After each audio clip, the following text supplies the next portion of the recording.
Mesdames et messieurs, Excellences, lorsque le rideau de fer a disparu et lorsque l'Empire soviétique s'est écroulé, cette nouvelle a été reçue avec enthousiasme, tant à l'ouest qu'à l'est. À l'ouest, une multitude d'organisations, d'ONG se sont mobilisées très rapidement pour développer des programmes d'assistance. Souvent, ces institutions à l'ouest se sont déployées sur le terrain sans beaucoup de coordination et leur action dans les premières années, en tout cas, était caractérisée par la compétition entre les individus et les institutions, par la duplication des efforts et n'a pas forcément donné un exemple toujours reluisant des efforts de la communauté internationale et des démocraties occidentales. Il a fallu se rendre à l'évidence que révolution n'est pas évolution. Renverser un régime peut se faire en matière d'heures ou en matière de jours ou de semaines, mais changer une société ou créer une société complètement nouvelle nécessite un changement des mentalités qui se passe dans le long terme, voire dans le très long terme. À l'Est, c'était aussi l'enthousiasme. Un enthousiasme peut-être plus proportionnel aux liens historiques et aux traditions démocratiques de certains pays du pacte de Varsovie et aux liens avec l'Occident. Je passerai brièvement sur les pays qui ont été le plus grand succès de la dernière décennie, c'est-à-dire justement les pays d'Europe de l'Est et d'Europe centrale. Leur démocratie aujourd'hui n'a rien à envier à la nôtre.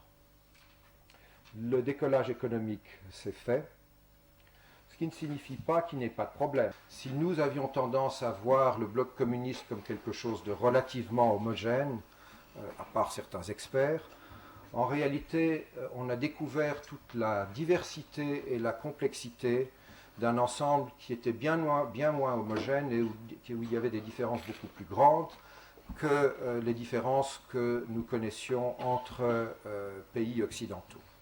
Dans beaucoup de pays aussi, en particulier dans les anciennes républiques soviétiques du Caucase, de l'Asie centrale, cet enthousiasme a été mélangé de crainte. Les attentes de démocratisation et de développement économique ont fait la place, dans bien des cas, à des conflits inter- ou intra-étatiques, la guerre civile à la guerre entre l'Arménie et l'Azerbaïdjan, qui étaient tous d'origine ethnique, et que ce n'est pas par hasard que c'est les régions qui étaient le moins homogènes sur le plan ethnique, le Caucase et la Yougoslavie, qui ont vu les conflits les plus graves se propager d'ailleurs parfois même avant la disparition formelle de l'URSS. Je passe aux Balkans. Évidemment, dans les Balkans, on a 10 ans de retard. Grâce, entre guillemets, à la guerre civile et à une série de dirigeants qui ont mis leurs ambitions personnelles avant l'intérêt des populations qu'ils étaient censés gouverner, et aussi en conséquence de cette perte de discipline imposée par la guerre froide. La région n'a été stabilisée que ces dernières années, et seulement grâce à l'intervention massive et souvent militaire de la communauté internationale qui aujourd'hui continue à garantir la sécurité dans la région. Je ne vois le Kosovo ni rejoindre la Serbie et la Yougoslavie, ni devenir indépendant, ni rejoindre l'Albanie. Il ne reste pas beaucoup d'autres options.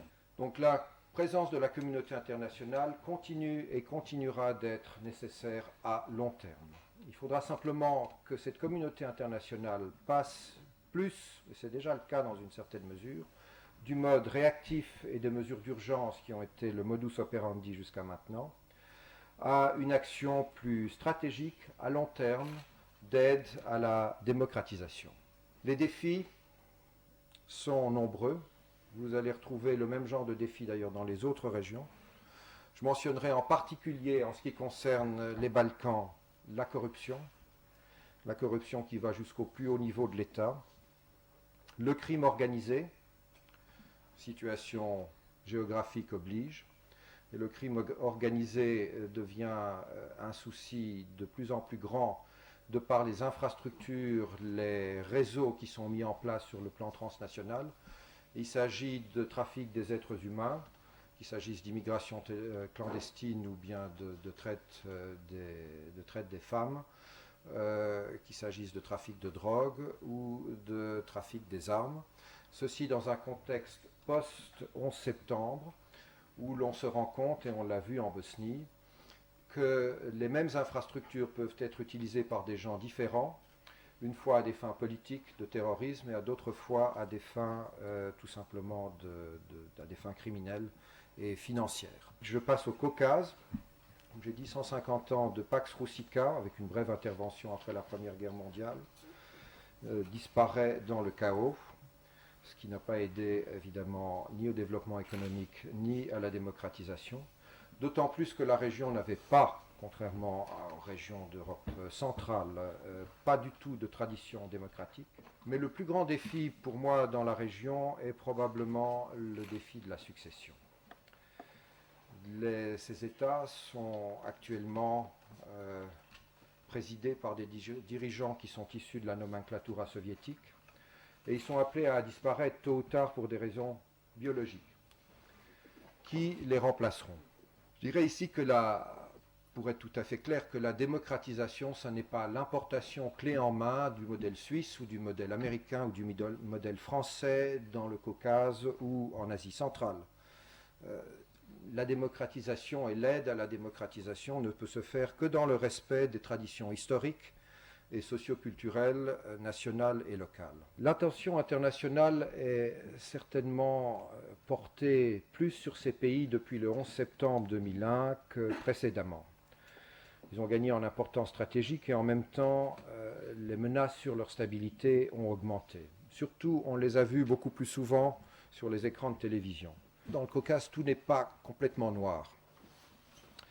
La volonté d'adhérer au Conseil de l'Europe, notamment, a été un puissant levier de réforme. Évidemment, ces réformes, comme je disais tout à l'heure, n'ont pas toujours abouti sur la mise en œuvre des nouvelles lois, mais malgré tout, l'appareil législatif, toutes les structures ont été revues. Le système pénitentiaire est passé du ministère de l'Intérieur au ministère de la Justice. Il y a de nombreuses réformes importantes qui ont été faites et qui n'auraient pas été faites aussi rapidement s'il n'y avait pas eu le levier de l'adhésion au Conseil de l'Europe. Quelle est la situation aujourd'hui en Asie centrale? Après certains progrès initiaux au début des années 90, je crois qu'il faut constater qu'on a un retour en arrière presque généralisé qui s'est concrétisé. Parfois même l'objectif de créer ces structures démocratiques qui continuent officiellement, comme je viens de le dire, d'être l'objectif, est indirectement mis en question dans des discussions privées avec l'un ou l'autre ministre, où on fait référence de plus en plus au modèle chinois, par exemple, c'est-à-dire économie de marché, sans nécessairement démocratie occidentale. Et ces pays sont proches de la Chine géographiquement. Je crois que cependant, il ne faut pas tirer de conclusions générales. Ici comme ailleurs, mais peut-être même encore plus qu'ailleurs, chaque pays doit être considéré séparément. Si vous comparez le Kyrgyzstan et le Turkménistan, vous avez effectivement un monde. Quelles conclusions tirer de cette décennie de transition sur le plan du développement démocratique? Premièrement, le concept de gouvernement démocratique n'est pas toujours compris et accepté.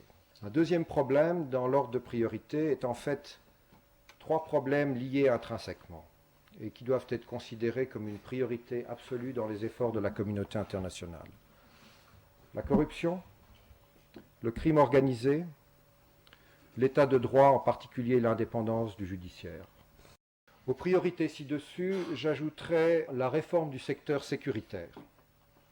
La police, les formations paramilitaires, milices, etc., services de sécurité jusqu'aux forces armées, surtout dans les pays qui ont connu la guerre et où ces services ont eu une importance prépondérante au cours des dernières années, doivent d'urgence subir des réformes en profondeur, tant au niveau organisationnel qu'au niveau des mentalités. Pour utiliser une formule lapidaire, il faut que les services de sécurité soient là pour le peuple et non pas contre le peuple, comme c'est trop souvent le cas.